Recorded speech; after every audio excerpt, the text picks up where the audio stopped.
রাসূল সাল্লাল্লাহু আলাইহি ওয়াসাল্লাম আমাদেরকে সর্বাবস্থায় দোয়া শিখিয়ে দিয়েছেন।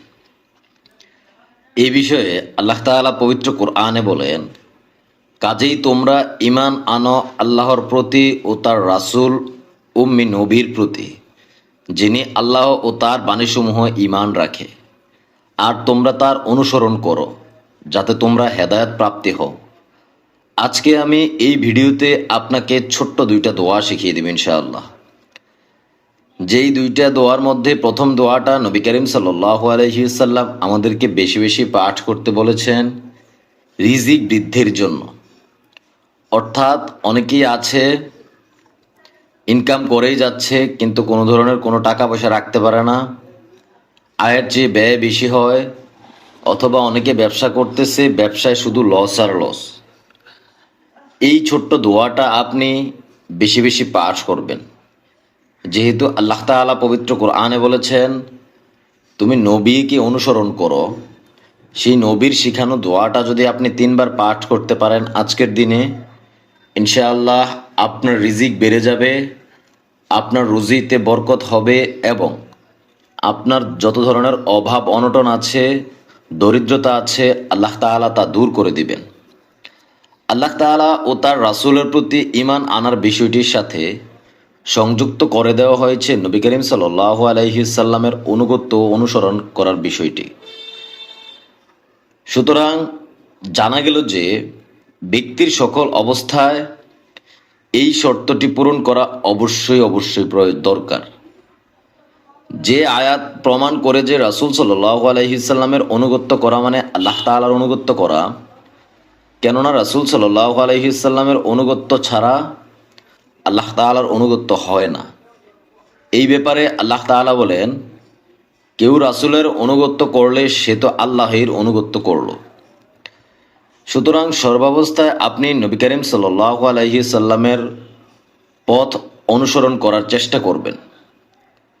হে মুক্তির পথের প্রতীক বান্দা, জেনে রাখো তওবা হলো ইসলামের মূলনীতিসমূহের অন্যতম একটি, আর তা হলো মহাশক্তিধর মালিকের নিকট নিশ্চিত অবস্থানের দিকে ভ্রমণকারীদের প্রথম মঞ্জিল এবং পরকালের দিকে অভিযাত্রীদের দীর্ঘ পথের সূচনা। তা সত্ত্বেও এটা যেমনভাবে সূচনা, ঠিক অনুরূপভাবে এটা মাঝামাঝি ও শেষও বটে। সুতরাং তা থেকে কোনো নৈতিকতা সম্পূর্ণ বান্দা বিচ্ছিন্ন হতে পারে না, এবং মৃত্যু পর্যন্ত সে তা অব্যাহত রাখবে। আমি আপনাকে এটাই বোঝাতে চেয়েছি, আপনি সর্বাবস্থায় ইস্তেগফারের সাথে কানেক্টেড থাকেন, আল্লাহ তাআলার কাছে মাফ চান, তওবা করেন এবং ফিরে আসেন আপন রবের দিকে, যিনি আপনার রিজিক দাতা এবং আপনার পালনকর্তা। সেই রিজিক দাতার কাছে আপনি রিজিকের জন্য অথবা রিজিক বৃদ্ধির জন্য কোন দোয়াটা পড়বেন মনোযোগ সহকারে শোনেন। আল্লাহু লাতীফুম বিইবাদিহি ইয়ারযুকু মান ইয়াশাউ ওয়া হুয়াল কাবিয়্যুল আজিজ। এই ছোট্ট দোয়াটা পাঠ করবেন। যত বেশিবার পাঠ করবেন আল্লাহ তাআলা তত আপনার রিজিকে বৃদ্ধি করে দিবেন।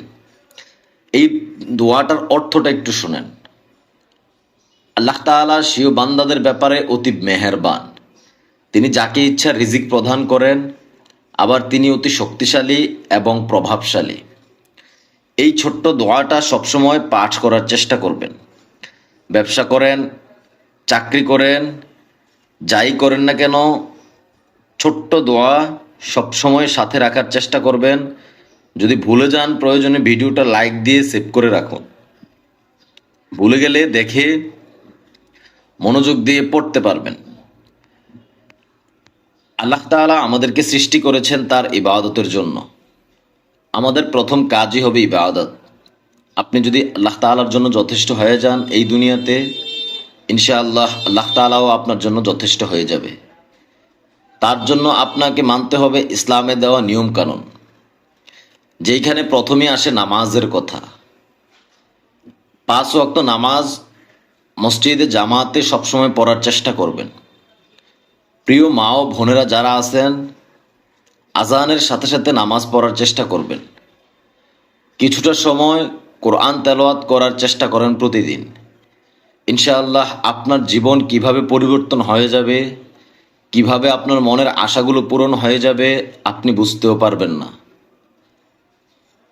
আল্লাহ তাআলা আমাদেরকে এই আমলগুলো করার তৌফিক দান করুক, আমিন।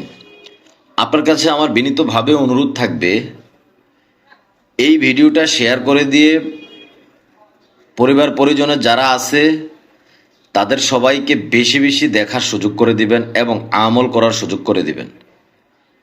আপনি যদি শেয়ার করে দিয়ে তাদেরকে আমল করার সুযোগ দেন, তারা যদি এটা আমল করে, ইনশাআল্লাহ কিয়ামত পর্যন্ত সেই সওয়াব আপনার আমল নামায় উঠতে থাকবে। বস্তুত আমাদের এই জীবনে আমাদের পাপের কোনো শেষ নেই। জেনে মনের অজান্তে প্রকাশ্যে গোপনে আমরা শুধু পাপই করে যাচ্ছি। আমি যদি আজকে আপনাকে প্রশ্ন করি, আপনি কি এমন আমল করেন যে আমলের কারণে এখন যদি আপনার মৃত্যু হয়, মৃত্যুর পরে আপনাকে জান্নাত দিবে আল্লাহ তাআলা? চলতে ফিরতে উঠতে বসতে সর্বাবস্থায় আমরা গুনাহ করে যাচ্ছি। সেই কারণে আজকে আমি আল্লাহ তাআলার ৯৯টি নামের মধ্যে খুব ছোট্ট একটা নাম আপনাকে শিখিয়ে দিব ইনশাআল্লাহ। এই নামটা যদি আপনি পাঠ করতে পারেন অধিকবারে, ইনশাআল্লাহ আপনার সকল চিন্তা দূর হয়ে যাবে, আপনার সন্তান ও সম্পদের বরকত হবে। হাদিসে এসেছে, যদি কোনো ব্যক্তি সেজদায় গিয়ে এই ছোট্ট নামটা ৩ বার পাঠ করে, তাহলে তার দ্বারা যত অপরাধ, যত গুনাহ এবং যত পাপ হয় আল্লাহ তাআলা ওই সকল পাপ মোচন করে দিবেন। সুবহানাল্লাহ। সেই ছোট্ট নামটা কি? ইয়া রাব্বি গফিরলি। এই ছোট্ট নামটা ইয়া রাব্বি গফিরলি সেজদার মধ্যে ৩ বার পাঠ করবেন, ইনশাআল্লাহ আল্লাহ তাআলা আপনার জীবনের যত গুনাহ আছে মাফ করে দিবেন এবং অধিকবার যদি আপনি পাঠ করেন ওজিফার মতো করে আপনার সকল চিন্তা দূর করে দিবেন এবং আপনার সম্পদে বরকত দিবেন। পুরুষ ব্যক্তির জামায়াতে সালাত আদায় করার সওয়াব তার ঘরে ও বাজারের আদায় করার সালাত অপেক্ষা ২৫ গুণ বেশি।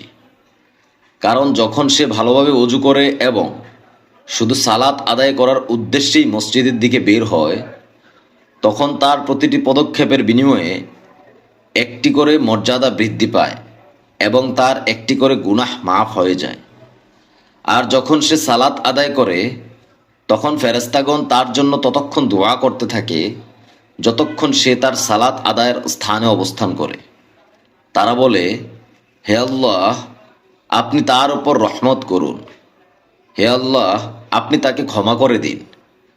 হে আল্লাহ, তার প্রতি দয়া করুন। আর যতক্ষণ সে সালাতের অপেক্ষায় থাকবে ততক্ষণ সে সালাতের মাঝেই থাকে। সুতরাং পুরুষ যারা আছেন জামাতে সালাত আদায় করার চেষ্টা করেন। প্রিয় মা বোনদের জন্য ছোট্ট একটা আমল শিখিয়ে দেব ইনশাআল্লাহ আমি আজকে। সেটা হচ্ছে ওযুর পরে কালিমায়ে শাহাদাত পাঠ করার অভ্যাস করেন। আপনি যদি একবার কালিমায়ে শাহাদাত পাঠ করেন, জান্নাতের ৮টি দরজা খোলা হয়ে যাবে। যে কোনো দরজা দিয়ে জান্নাতে প্রবেশ করতে পারবেন। আল্লাহ তাআলা আমাদেরকে এই ছোট্ট 2টা আমল করার তৌফিক দান করুক, আমিন। ভালো থাকবেন।